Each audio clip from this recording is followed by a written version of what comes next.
Hello everyone, the MLG Skylander Man 360 here today, and today we are reacting to Sans versus the Judge, Undertale versus Off. I'm actually kind of happy to say, with Sans I actually do know.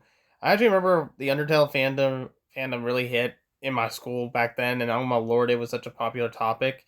I remember a lot of people remembers the boss Sans fight, in which he was ridiculous with Gaster Blasters, the bones, he was able to manipulate the soul. It was ridiculous, and I remember how this character acted. He was such a chill dude. And of course, the one thing about Sans, he always judges what you do. Either you're going to be good and he might let you live, but if you do bad, which if you kill his brother, learned in a way that he will be violent and try to get revenge. And as far as off, I have never played the game, nor have I seen any gameplay, so I'm actually kind of off with Judge's abilities, and it doesn't really help that I don't know him. So I don't know him as a character fully, comparison to Sans. And I will say this, it's going to be interesting if Sans does pull a prank here. But, with that out of the way, let us begin the reaction. Sans the Skeleton, pun-spouting space warper of the underground. Pablo the Judge, Off's guardian of Zone Zero. For every joke, there's a reaction. For every action, there is a consequence. For every sin, there is judgment. He's Wiz and I'm Boomstick, and it's our job to analyze their weapons, armor, and skills to find out who would win a death battle. Long ago, two races ruled over Earth, humans and monsters. One day, war broke out between the two races. After a long battle, the humans were victorious. They sealed the monsters underground with a magic spell. Thus would begin the Undertale. The only thing capable of destroying the barrier were human souls, 7 of them to be exact. So the monsters would theoretically be able to escape should they collect the souls of enough unfortunate humans who fell into the underground. Fortunately, the monsters were peaceful people, with the king and queen even adopting the first child to fall. Though, this would change when this adopted child, as well as the prince, tragically died. Overcome with grief, King Asgore declared that any further humans were to be killed, driving his wife Toriel away from him in the process and further driving him into despair. Many years later, deep below Mount Ebott, 6 of the 7 souls needed had been collected. And, as you might have guessed, seeing as they were all sealed underground in isolated communities, everyone knew everyone else down there, which made it even weirder one day when a pair of monsters mysteriously rolled in, without any clue as to where they came from. These were the Skeleton Brothers, Sans and Papyrus. Papyrus, the more active of the two, quickly set to work making as many friends as possible and trying to fulfill his dream of joining the Royal Guard under the esteemed Captain Undyne. Sans did not that. Sans worked several jobs, though worked as being generous. By his own admission, he only did it to be granted more breaks. Don't question it. The point is, Sans would much rather spend his days lounging around with his trombone, telling jokes, and stacking hot dogs on people's heads than move a muscle. Well, not that he had any muscles to move, mind you. Still, like most monsters, Sans was happy at the prospect of seeing the surface, and held down a sentry checkpoint in the forest of Snowdin, passing the hours in the cold by practicing knock-knock jokes on an ominous door he stumbled upon near his outpost. Imagine his surprise when one day the door answered back. Unbeknownst to Sans, he had found the hiding place of the former queen, Toriel. And, if you remember, Toriel really wasn't big on this whole killing humans idea. Befriending Sans through a mutual love of jokes through the door, Toriel made Sans promise not to kill or hurt any human who ever came through. Sans, who at this point was just going with the flow of unlife, agreed. Fortunate too, given it wouldn't be too long until a human child stumbled out of that door and into the woods. Sans, true to his word, kept an eye on the child, following them throughout their travels through the underground and watching them grow and befriend the monsters within. Toriel, Papyrus, even Undyne and King Asgore, all were able to be reminded of the love they'd once known, and it was thanks to this pacifism and peace that this child, named Frisk, was able to destroy the barrier and all monster kind went free. Hey, what a happy ending! But of course, that's just one timeline. I wonder what's going on in this other time. Oh no. Sans once said that if it wasn't for that promise he made, the human would be dead where they stood. which means he probably regretted said promise when Frisk, guided by the influence of a mysterious higher force, began the meditated genocide of monster kind. This wasn't just self-defense. The kid was going out of their way to hack through each and every last straggler. Though Sand isn't dumb. In fact, he's insanely more intelligent than he lets on. So intelligent, in fact, that he'd been studying timelines and time-space phenomena, and was successfully able to identify that he and everyone else have been living in a loop of sorts. That's why he's been so uncaring and chill about everything. Sans isn't fully aware of the fourth wall, just very skilled at noticing its sign. Yeah, I've almost thought you were gonna say he has a fourth wall ability. Hold up. He knows one day it'll all be reset anyways. Though, of course, he's still far from happy about the deaths of his loved ones, temporary or not. But even this genocide wasn't enough to drive him to action. That is, until the very end.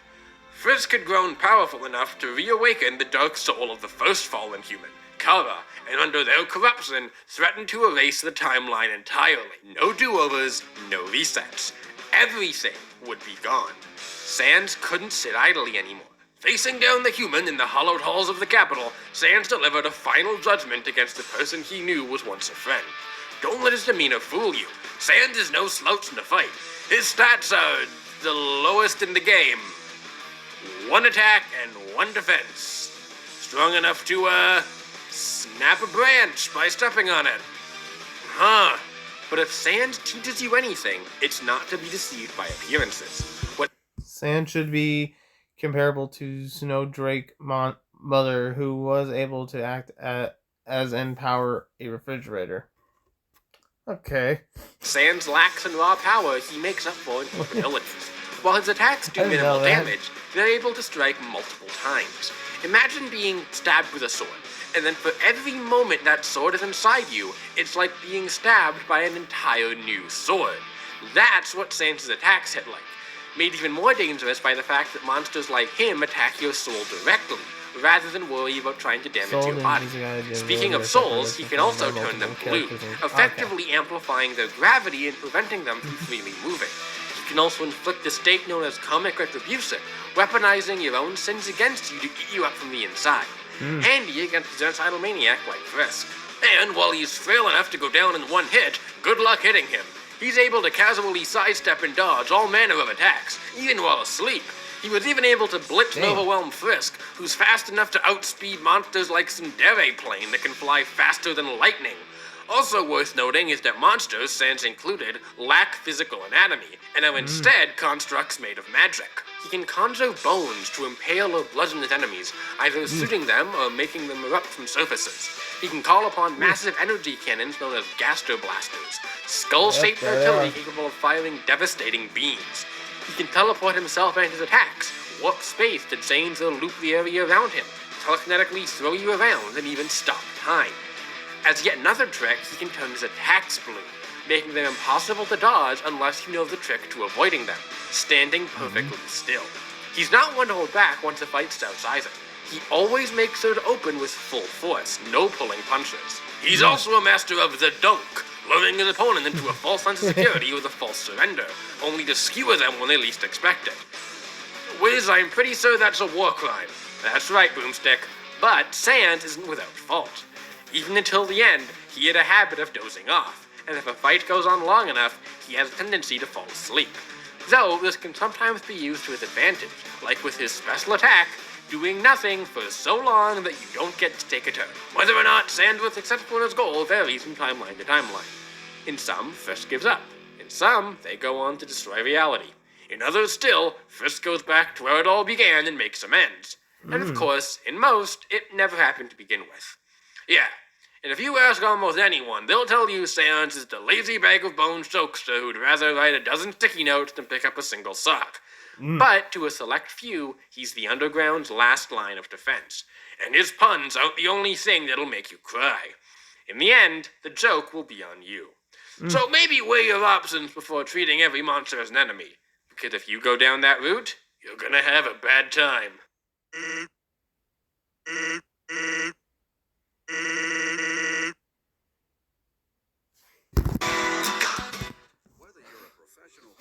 I understand that, and it was kind of upsetting.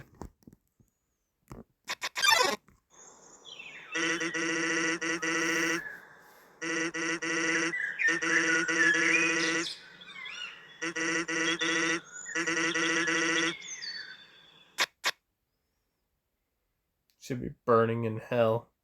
Oh, Lord. There existed a man on a sacred mission. Wearing a simple baseball uniform and not sporting a name, this man was simply known as the Batter. And his quest was purification. In this world, nefarious zone guardians ruled over the various regions, known as zones, and tormented the population with malevolent specters. And it was up to the Batter to eradicate these threats and bring purity to the zones. Though this world was strange and alien. Fortunately, the Batter had a guide to help steer him. This feline friend was named Pablo, though most simply knew him as the Judge. Impressive title, but Pablo was a jokester at heart. A friendly, smiling face to crack some levity. The Judge would work with the mysterious entity known as the Player to show the Batter the ropes. Solving puzzles, fighting specters, that sort of thing. Up first was Zone 1, a series of towns ruled by the vulgar Dadan. Fighting his way through to the end, the Batter defeated Dadan and purified the first zone. Unfortunately, things didn't go as planned in Zone 2. The Judge and the Batter would encounter Pablo's brother, Valerie, though something was off, no pun intended. Valerie was calling himself Japhet and seemed constantly on edge. That's because it wasn't Valerie at all. In truth, it was the Guardian of Zone 2, the Phoenix Japhet, who had killed Valerie and was puppeteering his corpse around. The Batter would slay Japhet, but the Judge was overcome with grief at the loss of his brother. The Batter pressed onwards, but the Judge began to have doubts, even after Zones 2 and 3 were purified. To get between zones, the Batter and the Judge had access to special portals that let them enter another realm known as the Nothingness, letting them travel at the speed of light between the zones. Using this, the Judge was able to visit the purified zones. Right. The Nothingness requires specific access points and cannot be entered from just anywhere. Okay. And he'd soon wish he hadn't. All signs of life were gone. This purification he'd been helping this whole time had been nothing more than a slaughter. The only sounds in the air were remnant screams and a constant droning banging. Damn. Nothing but the haunting symphony of what once was. It was as if the world had simply been turned off. The Judge was horrified. Worse yet, the Batter was approaching the final zone. The Batter had even defeated the leader of the Zone Guardians, the Queen, who was able to power her own zone of the room that contained an entire sun inside of it. And now, the Batter was nearing the switch that would let him purify everything. The switch that would let him turn it all off. The Judge had to do something. The Batter was no hero. His methods of purification were and always had been cruel and twisted. Perfect peace and order, only achieved by wiping the slate clean. The Judge has been blind to that up until now, but he saw the Batter for what he really was. A monster, warped and evil, plain and simple. But if the Batter can beat a chick that can power a star, what's a cat gonna do? His best. Confronting the Batter in the final chamber, the Judge did, what else, but pass judgment. He can do what you'd expect a cat to be able to do, tearing you apart with his teeth and claws, but he's got more tricks than that up his sleeve. He's faster than you'd expect. Being able to keep up with the Batter shows that much, given the Batter could climb a massive chimney at a velocity over 80% the speed of sound. Going blow for blow with the Batter means he's crazy strong as well, given the Queen's sun shenanigans. Cat attacks aside, he can also use powerful abilities, or competences, to cripple his foes. He does these by inflicting biological trauma, like aneurysms or sclerosis. Or, well, that's what they're called anyways, but he's able to use them and his other attacks on the Batter's add-ons, which are just rings made of spiritual energy. Because they're biologically induced, the Judge doesn't need to aim them, just focus on what he wants to affect. There's no dodging, they simply just happen, though they do take a second for him to activate. Still not sure how they're biological when they work on magic rings, but hey, you do you, kitty. Even without using the Nothingness, the Judge is able to teleport himself around.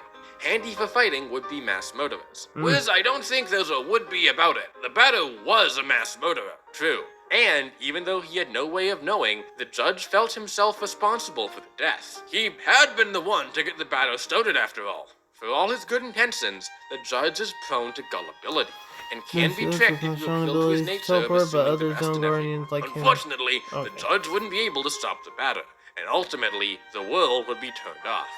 In the canonical ending anyways. In the bonus ending, the Judge actually succeeds. Yeah, partnering up with the Player, the Judge puts an end to the Batter's rampage. But unfortunately, that's but a fantasy. Even the timeline that leaves the judge in a dead world is out of reach. The world is fated to end, and he can't escape that. It's a tragic fate either way, doomed to nothingness or doomed to isolation. The only way to win is to not even play, but it's too late for that. But even with this looming dread, the judge's smile won't fade. No matter what faces him on the horizon, he'll do everything in his power to protect the last shreds of the world. And if it's going down, he's going with it.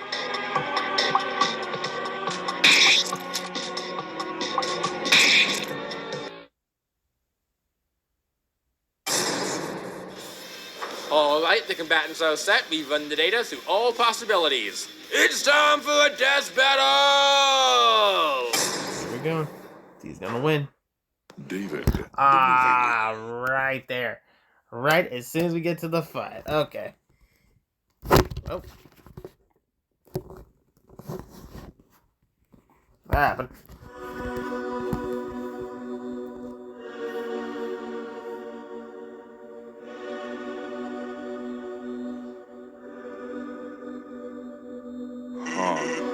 You're, not my usual kid, you know? Believe me, Skeleton, I am quite familiar with your kid. It is your apathy and inaction that has allowed them to carry out their misdeeds. Look around you, comedian. See the dust in the air? Their blood may not be on your hands, but it was you that allowed these events to transpire. Look, buddy pal, I really don't have time for this. I see you are holding the line. This is good, but I simply cannot allow you to go free. Hey, what can I say? Promise is a promise. And I am sure she will appreciate it. After all, you're soon to meet again. Well, guess we're doing this the hard way.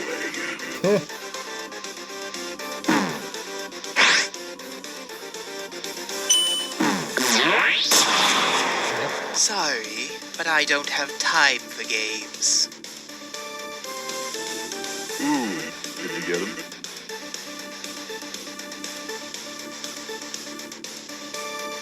Do you feel it? Your sins crawling on your back. Bah, you're one to talk. I've accepted my mistakes. You just need to do the same. Not pulling punches, are we? No. Always wondered why more people don't open strong. Not strong enough, unfortunately. Stronger than you.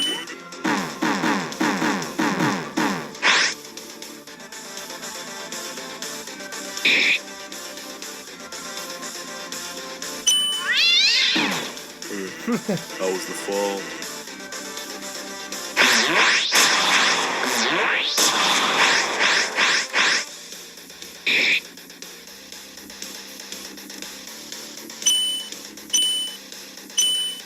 Dang. Just me and you, comedian. Yes? I've been doing this for an eternity, pal. This isn't anything new.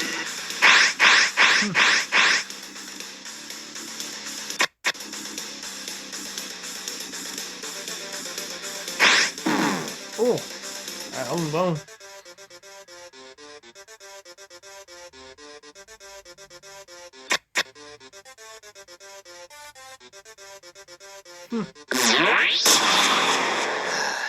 No one does play fair if they think they can get away with it. Okay, buddy, I think that's enough. Oh, no, you don't. You're gonna be here a long time. So, this is your gambit? Waiting me out? I'm a patient guy. I can't.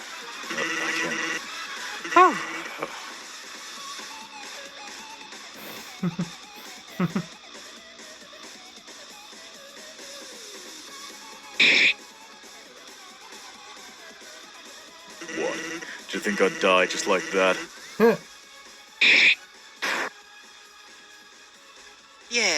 Yes, I did think you would.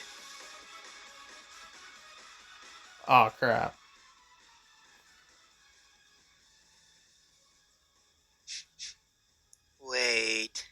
this is ketchup?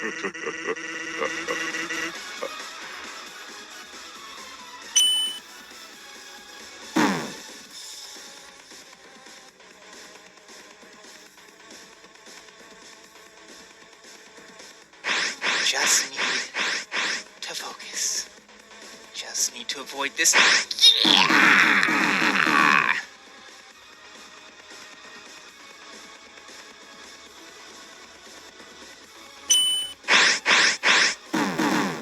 Alright, I think this has gone on long enough. What do you say we, call it quits? I can tell when the battle is lost.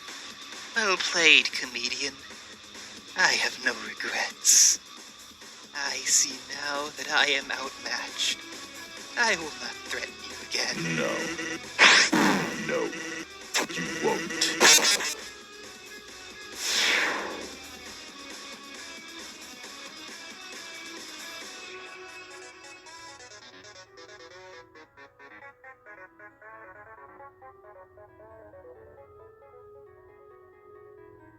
Well, ready? More rewards. Damn. Special offers. That's what new Fuel Rewards members. Heyo! Well, looks like the only bag we'll be putting that cat back into is a body bag.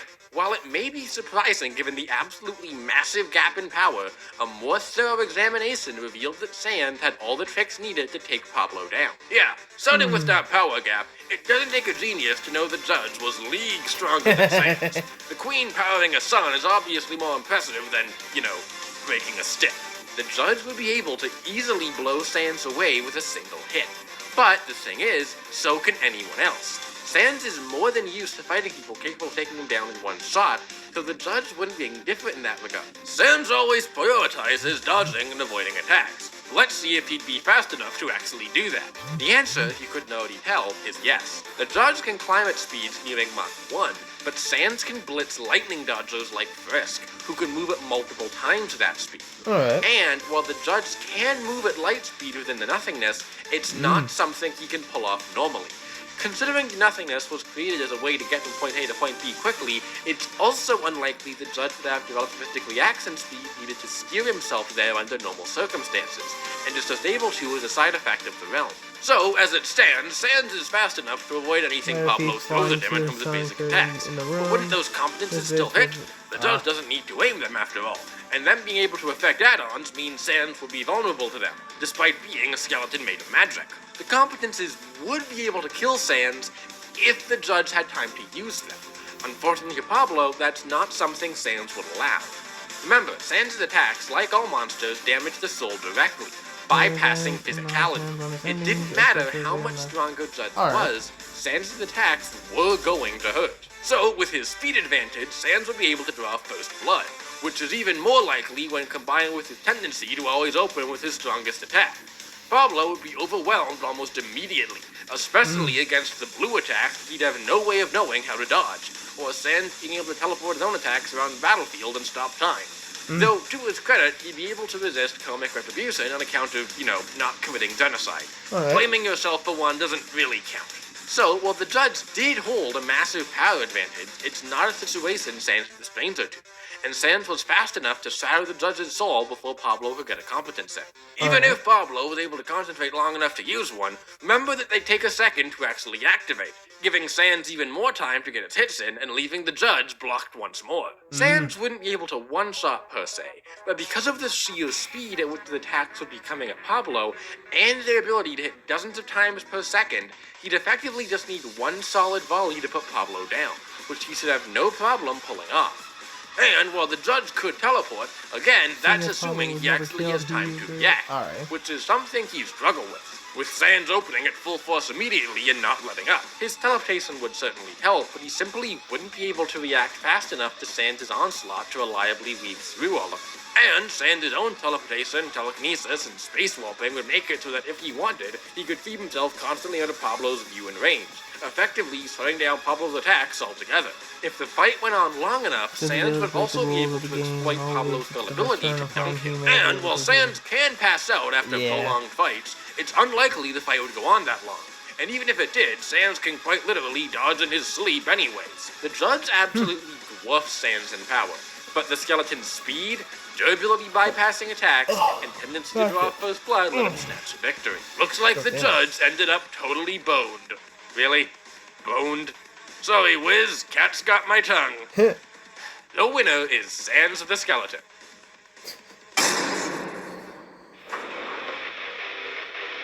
That was really good. I even yawned with Sans. I just like that. And about the same idea. We just want to sleep. Next time, what you got?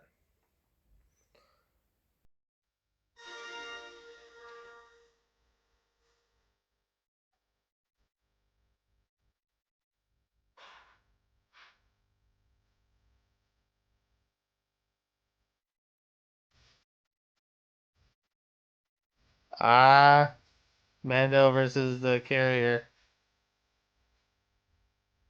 Alright. Hey, that's something. I've seen that fight a lot recently.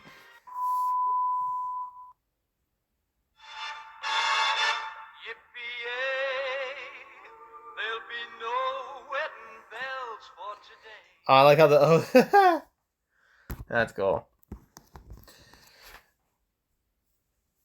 I have to say that might be the way it goes. I'd be wrong.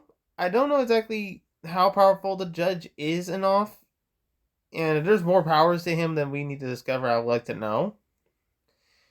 But yeah, but if you enjoyed that reaction, please like, comment, and subscribe. And I will see y'all in the next one. Later.